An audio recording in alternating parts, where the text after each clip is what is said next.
I kept an eye on him. What I found amazing was that although he worked as hard as anyone else and was as tired as the rest of us, he was always kind to others, always trying to help everyone. He was attentive to each. Even the guards respected him in their way and tried not to hurt him. We worked for a month. 600 of us came. Not more than 200 walked back. The walk back to camp took us 4 days. We had to walk slowly, but even the guards understood that there was nothing left of us but our souls. When we returned to our camp, they gave us a better ration to eat and let us rest for 3 days. There are human beings everywhere. During this month, I got very attached to Father Arseny. Everything about him surprised me. He was so warm-hearted. He always helped and did it especially when you were close to giving up. He just knew when you needed him most. You would be in despair, ready to give up, and he would walk up to you, put his hand on your shoulder and say 2 or 3 simple words. Words that would give you light, warmth, and an answer to what made you so miserable at this particular time. Many people like myself received help from him. People died. New people came. There was something like a circle, a special circle around him.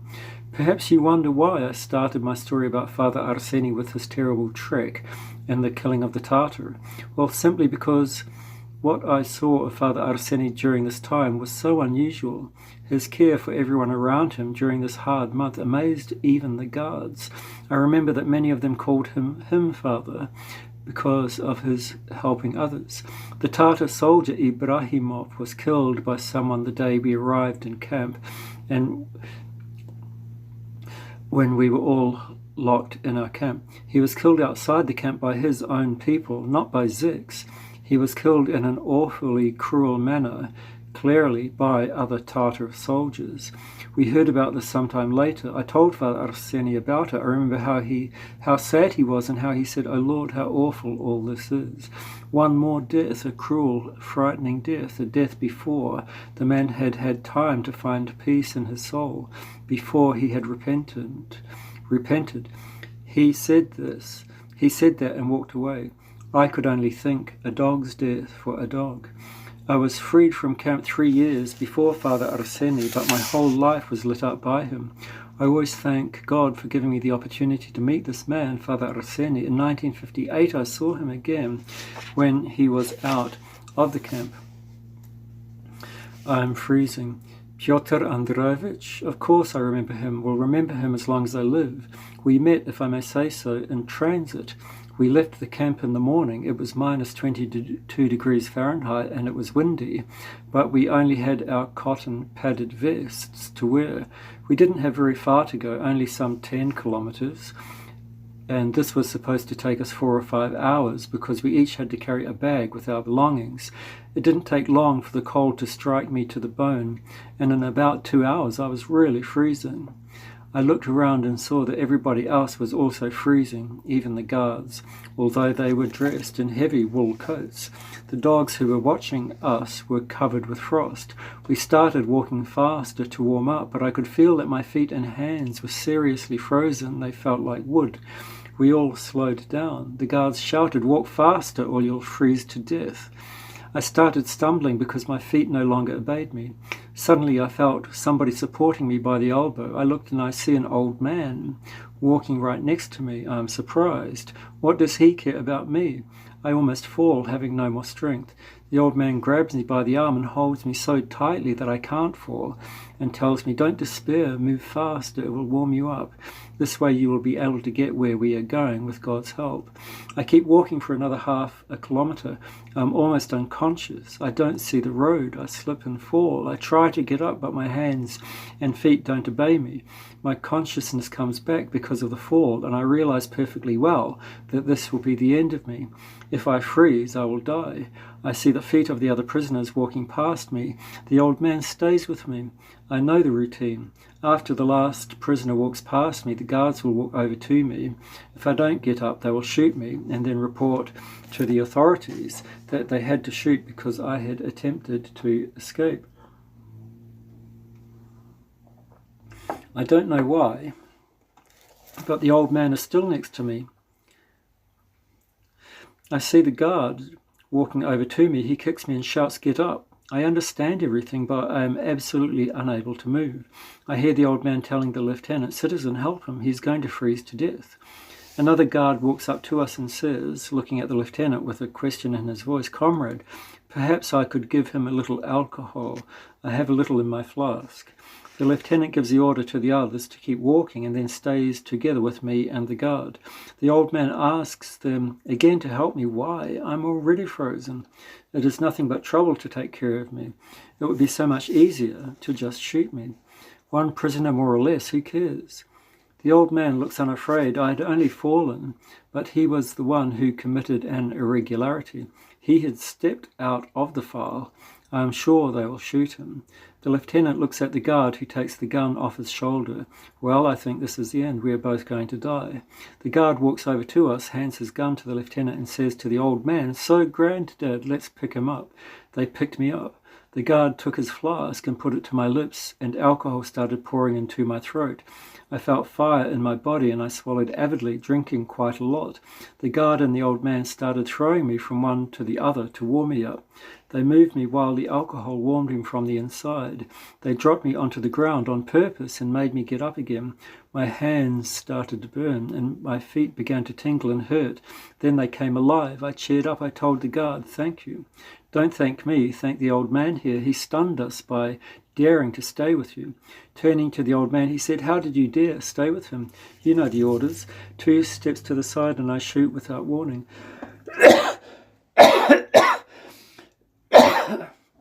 Sorry. The old man bowed to them and answered, "Why would I be afraid? All people have a soul, and I saw that you would help. God doesn't leave a man in trouble." We caught up with the others. People were amazed that they hadn't killed us. I never told them how I had stayed alive. That is how I met Pyotr Andreevich. He was an old man. At first I knew him only as Pyotr Andreevich, afterwards as the priest Arseny Arseny. Pyotr Andreevich, Father Arseny, entered into my life like something enormous, something bright, giving, something joyous in such a way that I not only remember him, but I constantly live through him.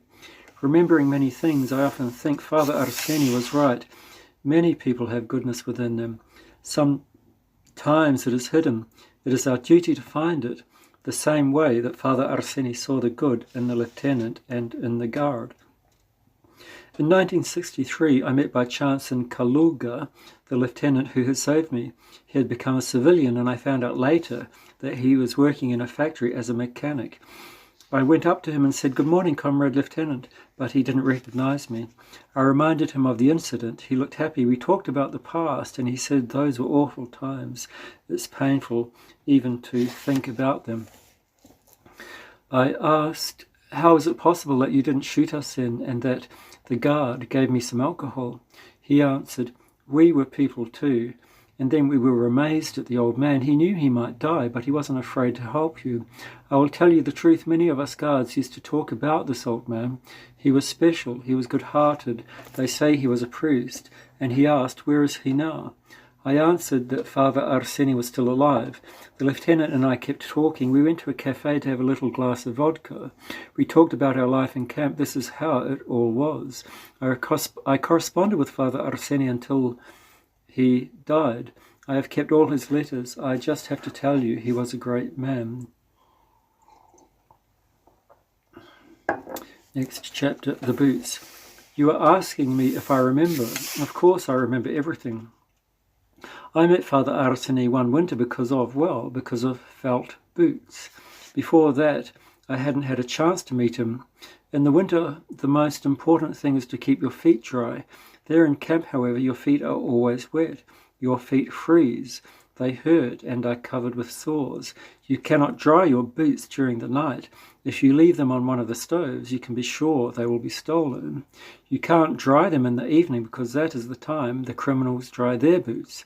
In the course of that winter, my feet were frostbitten and I was just no longer able to go to work.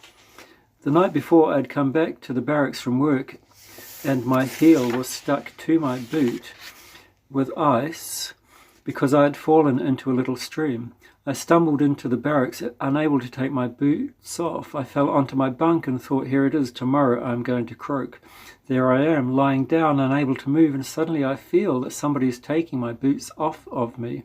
My thought was that they had probably decided that I'm dying and want to take my boots, but at this point I don't care. This somebody took off one boot, then the other, removed the cloths that were wrapped around my feet and started massaging them.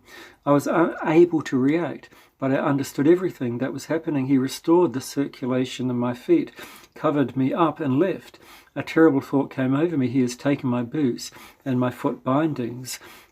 A footnote, they were worn by peasants and by prisoners instead of socks, end footnote.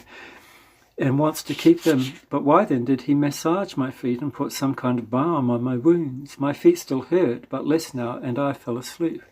In the morning, the prisoner in charge boxed my ear and asked, why are you not getting up? I had overslept. I jumped up. My feet were bare. I looked around and I saw that the old man was bringing my boots and my bindings back, and everything was dry. I was confused, but I got dressed and went to work. In the evening, the old man took my things again and dried them again. He did this several times. This is what saved my life. I kept an eye on him. I finally started talking to him, and I just got used to him. Do you want to know how he got my boots dry? He put them on the stove and stood by all night watching over them. Of course, he worked like everybody else during the day. This is what I call a real feat, a podvig. I was very depressed when I thought that I would die there without ever seeing my family again. I know that many other people also feel this way.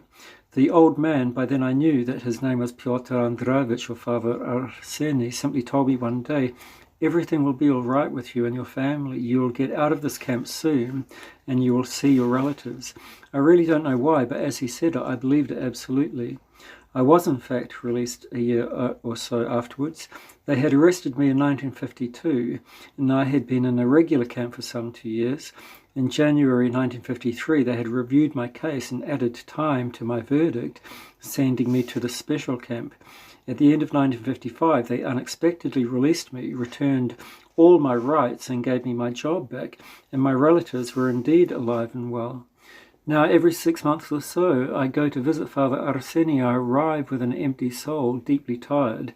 He meets with me, talks with me, hears my confession, removes the froth from my soul. I come to life and impatiently await my next visit with him. I return to Novosibirsk, carrying with me the parcel of warmth and of faith which I received from Father Arseny, and I spend this treasure gradually. I am both a communist and at the same time a Christian. Nobody there knows that I'm Christian. I have a responsible job, but I try never to get involved with any work which has to do with atheism or with anti-religious propaganda. I just make my way around all that. So that is how I met Father Arseny.